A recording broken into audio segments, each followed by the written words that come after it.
Hi guys, it's Julie again.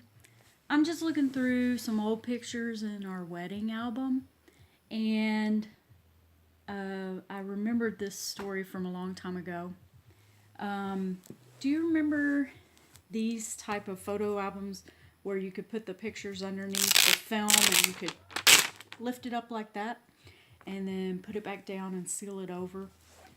Well, when I was in the fifth grade, which was a long time ago, the cool thing that my friends did was they all had sticker collections, and they would get these photo albums, probably a lot smaller than this one, and they would collect different stickers, that were on the page, and then they'd put them in these photo albums like that, and then they would bring them to school and we'd pass them around, and we'd trade, and we'd admire everyone else's stickers. And you could have puffy stickers, you could have scratch and sniff stickers, all kinds of stickers. Well, you were not a cool kid if you did not have a sticker book. And guess what? I didn't have a sticker book.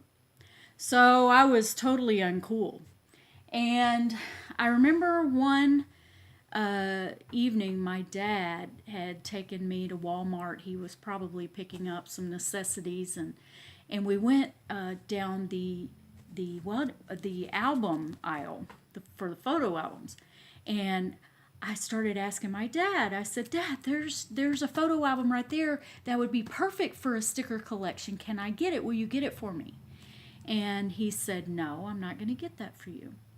And so I asked him again. I said, "But Dad, I really need this. I have to have this, Dad. You don't understand how important this is to my well-being at school."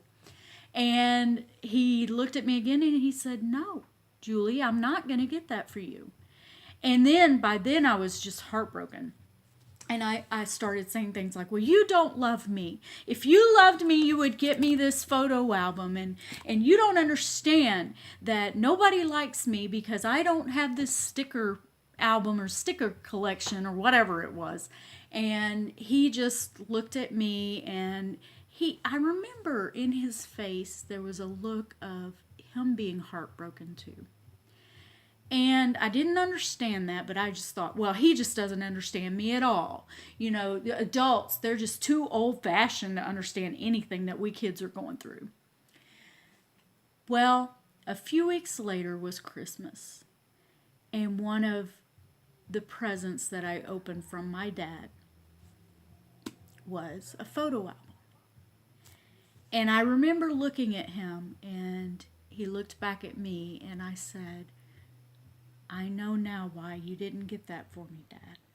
Because he already had purchased it, and it was already under the tree, wrapped up, and I had no idea." The thing I was thinking about when I remember that story is we don't understand all the time why God is not providing what we think we have to have at this moment.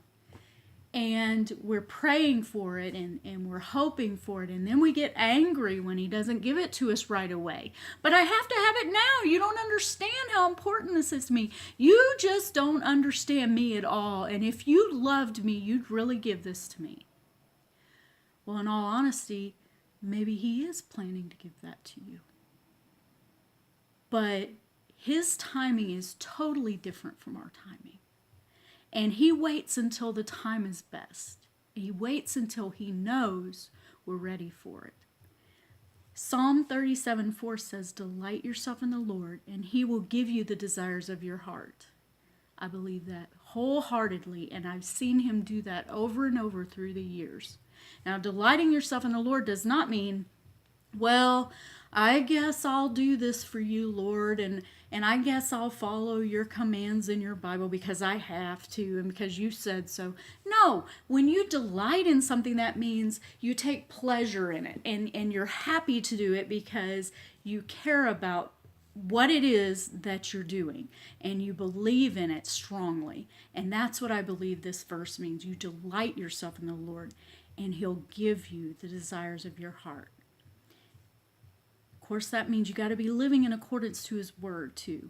So don't give up praying. Keep praying. He's listening. And if you're living according to His word and you're delighting yourself in Him, He's going to give it to you. Just wait on His timing. Have a great evening.